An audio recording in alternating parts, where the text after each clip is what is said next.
This is a speaking interview with a student from India who would likely score about an 8 for her performance on the speaking section of the IELTS exam.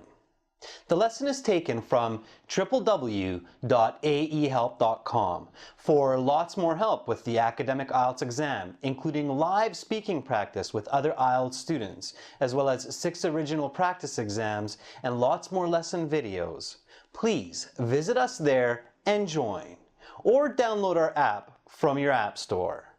Now watch and learn. Now we will continue with part 3. I'm going to ask you some more specific questions. Let's talk about important possessions. In your opinion, why do people like to cherish certain possessions? I think people like to cherish certain possessions because of the memories attached to it and the emotional value they have. Do you think it is good or bad for people to give much value to objects? That's an interesting question. I think it is good because it makes the owner feel good to have a very memorable item. But if it were to lose that item, for example, an expensive watch, it would really make the owner feel bad about himself. Are there any special items in your culture that are highly valued? If yes, what?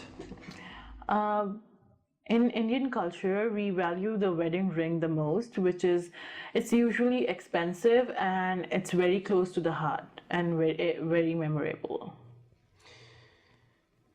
How has materialism changed since your childhood? If you were saying more or less of it, I cannot actually say that, but I think in my generation, people spend as much as their parents, but have small houses and believe in spending more on services like restaurants. Let's discuss advertising. What are some common products and services advertised in your country?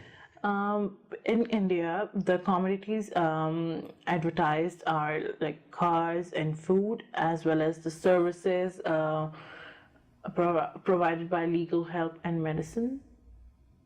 Okay. Is advertising a positive or negative for society? Explain your thoughts. Advertisement can be both. Like, it can be positive in a sense about healthy food like carrots and apples, but it can also be negative when while advertising about cigarettes and alcohol. Should there be more regulations placed on advertising? Can you give examples?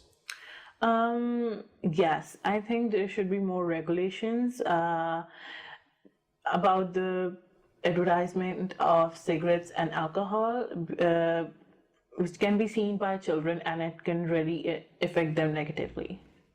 Okay, that is the end of part 3, and that concludes the speaking section of the IELTS exam. So please take your passport and have a wonderful day. Thank you, you too. Bye-bye. Bye-bye.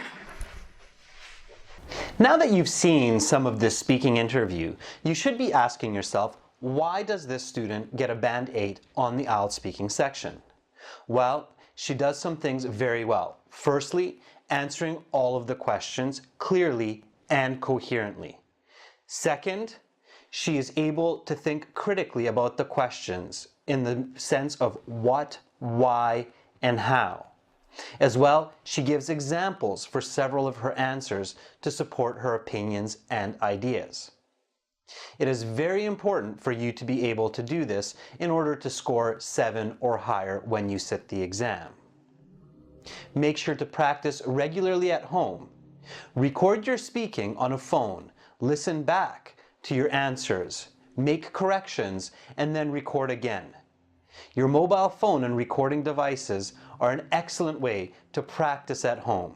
To see the rest of this speaking interview, and for lots more help with the academic IELTS exam, please visit us at www.aehelp.com and join, You can also download our app from your app store.